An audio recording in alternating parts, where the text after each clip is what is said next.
اب آخرت میں پھر کیا ہوگا؟ تم نے زندگی کے بڑے عروج دیکھے ہیں، نشیب و فراز دیکھا ہے دنیا کا، نعمتیں بھی کھائی ہیں، سردی گرمی دیکھی ہے۔ اب آخرت کی بھی سن لو، دو کام ہوں گے، یا تو سخت عذاب کے اندر مبتلا ہو جاؤ گے اگر کفر پر زندگی گزاری، نافرمانیوں پر رہے، وفی الآخرۃ عذاب شدید، تو پھر سخت عذاب ہوگا، عذاب کے اندر مبتلا ہو جاؤ گے۔ اور آخرت کا عذاب کوئی معمولی نہیں ہے، آپ ایک سیکنڈ کے لیے دنیا کی آگ پر انگلی نہیں رکھ سکتے۔ آخرت کی جو آگ ہے، آخرت کی آگ دنیا کی آگ سے 69 درجے تیز ہے۔ دنیا کی آگ میں لوہا پگھل جاتا ہے، پیتل پگھل جاتا ہے، سٹیل پگھل جاتا ہے، تو وہ آخرت کی آگ کتنی تیز ہوگی، اس کو برداشت نہیں کر سکتے۔ اس لیے فرمایا آخرت کی فکر کرو، تو یا تو آخرت کے اندر عذاب ہوگا اگر کفر پر مر گیا، یا نافرمانیاں کی، توبہ نہیں کی، توبہ نہیں کی، کفر پر ہی مر گیا، کفر پر نہیں مرا تو ایمان پر ہے لیکن نافرمانیاں کی ہیں، توبہ نہیں کی۔ اب اس کا فائدہ اس کو صرف اتنا ہوگا، جتنا عرصہ بھی اس نے گناہ کیے تھے اس کے مطابق اس کو سزا ملے گی، اس کے بعد وہ جہنم سے نکال کر جنت میں جائے گا ایمان کی وجہ سے، کہ ایمان ہے۔ یہی اگر نافرمانیاں نہ کرتا، یا اگر کیے سچے دل سے توبہ کر لیتا، نمازیں ذمہ قضا کر لیتا، روزے چھوڑے ہوئے قضا کر لیتا، کسی کا مال کھایا واپس کر دیتا، کسی کی غیبت کی یا معذرت کر لیتا، کیونکہ غیبت بھی بہت سخت گناہ ہے، کسی کی غیبت۔ اگرچہ بزرگان دین نے اس کا ایک بڑا پیارا حل بھی بتایا ہے کہ غیبت ہم نے پتہ نہیں کس کس کی ہے، کس کس سے جا کر معافی مانگے کہ مجھے معاف کر دو، میں نے تمہاری غیبت کی ہے۔ اپنے رشتہ داروں کی ہوتی ہے، بہن بھائیوں کی ہوتی ہے۔ بزرگان دین فرماتے ہیں ایسے کرو، کسی وقت سورہ یاسین پڑھو، سورہ یاسین، ایک سورہ یاسین 10 قرآن پاک کا ثواب ہے۔ سورہ یاسین پڑھو اور اللہ سے کہو اے اللہ اس سورہ یاسین کا ثواب میں نے زندگی میں جتنے لوگوں کی غیبت کیا سب کو اس کا ثواب پہنچا دے، اور ان کو یہ ثواب دے کر آخرت میں راضی کر لینا کہ میری غیبت کی وجہ سے میری پکڑ نہ کریں۔ امید ہے کہ اس ثواب کو اللہ ان کو دے کر راضی کر دے، لیکن ویسے عمومی طور پر آدمی اس سے بچے۔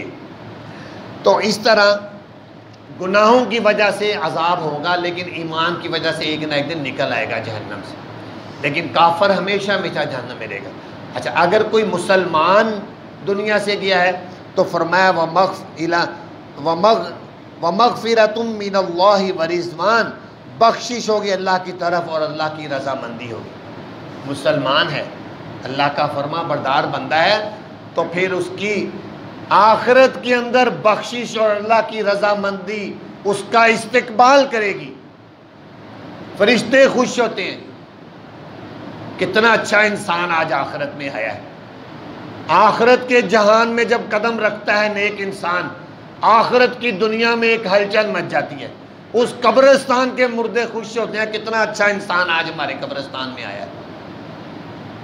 دنیا میں وہ جگہیں روتی ہیں جہاں نیک انسان زندگی گزارتا رہا، وہ جگہیں روتی ہیں جہاں پر وہ سجدے کرتا تھا، ذکر اذکار کرتا تھا، وہ سب جگہیں روتی ہیں۔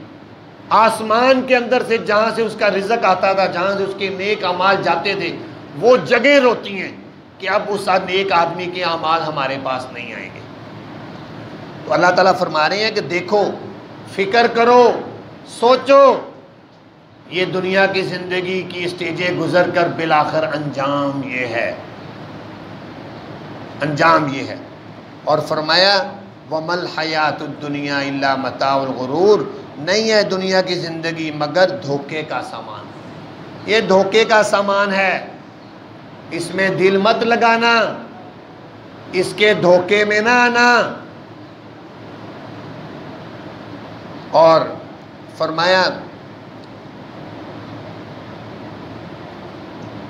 اگر تمہیں یہ سمجھ آ گیا ہے کہ دنیا فانی ہے، دنیا نے آج کے تک کسی سے وفا نہیں کی، دنیا نے انبیاء کو بھی نہیں چھوڑا، وہ بھی چلے گئے، اولیاء کو بھی نہیں چھوڑا، صدیقین کو نہیں چھوڑا، شہداء کو نہیں چھوڑا. جب اتنی بڑی بڑی ہستیاں چلی گئیں تو ہم کس بات کی مولی ہیں؟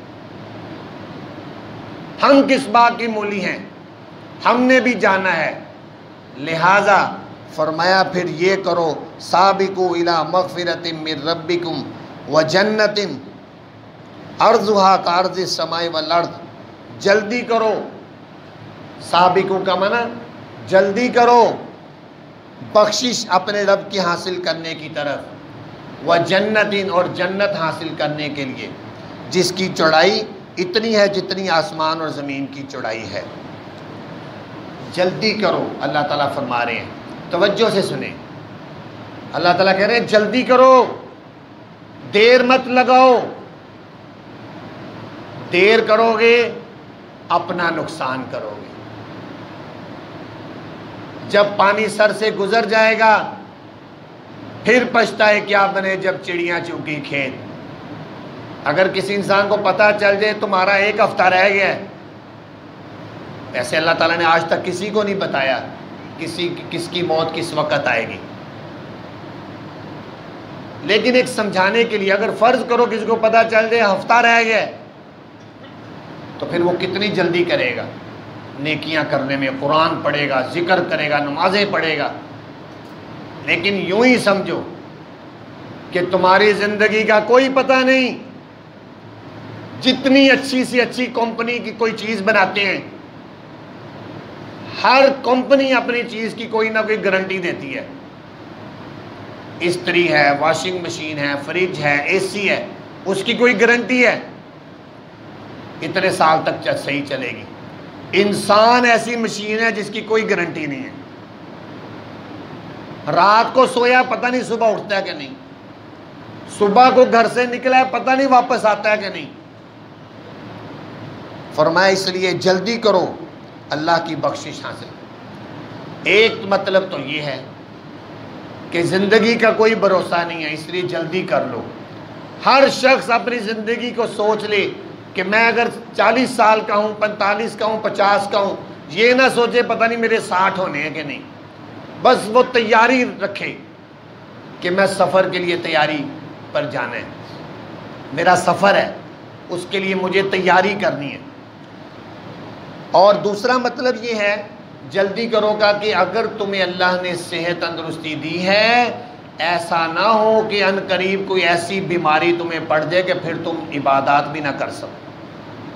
حادثہ ہو جائے، ایکسیڈنٹ ہو جائے، ٹانگیں ٹوٹ گئیں، کوئی ایسی بیماری لگ گئی کہ آدمی چلنے پھرنے کے قابل نہیں، فالج ہو گیا. کوئی بھی آفت آ سکتی ہے. اللہ تعالی ہم سب کو ایسی آفتوں سے بچائے. تو اس لیے فرمایا کہ تم جلدی کرو، وقت کو ضائع نہ کرو. اور پھر فرمایا کہ ایک جنت کو حاصل کرنے کے لیے جس جنت کی چوڑائی آسمان اور زمین کے برابر ہے.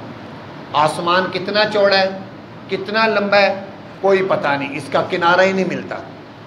زمین کتنی بڑی ہے، فرمایا جنت کی چوڑائی اتنی ہے کہ دونوں یہ آسمان ملا لو زمین ملا لو، اتنی اس کی چوڑائی ہے. لمبائی کتنی ہے؟ یاد رکھے لمبائی ہمیشہ چوڑائی سے زیادہ ہوتی ہے. کسی بھی چیز کی چوڑائی کم ہوتی ہے، لمبائی سے. اللہ تعالیٰ نے چوڑائی کا ذکر کیا کہ جنت کی چوڑائی اتنی ہے، لمبائی تو پھر بہت زیادہ ہے کہ جب آسمان اور زمین کو ملا کر چوڑائی ہے تو اتنی بڑی جنت کسی کو مل جائے گی. دنیا میں کسی کو 5 مرلے کا مکان مل جائے وہ پھولا نہیں سمائے گا، خوشیاں منائے گا کہ واہ بھائی واہ 5 مرلے کا مجھے مکان یا پلاٹ مل گیا. اتنی بڑی جنت اللہ تعالیٰ کہہ رہے ہیں پھر بھی تم حاصل نہیں کرتے، کوشش نہیں کرتے. تو فرمایا اعدت للذین آمنوا باللہ ورسلہ، وہ جنت تیار کی گئی ہے ان لوگوں کے لیے جو ایمان لائے اللہ پر، اس کے رسول پر۔ ذالک فضل اللہ یؤتیہ من یشاء واللہ ذو الفضل العظیم، اور یہ اللہ کا فضل ہوگا جس کو جنت مل گئی۔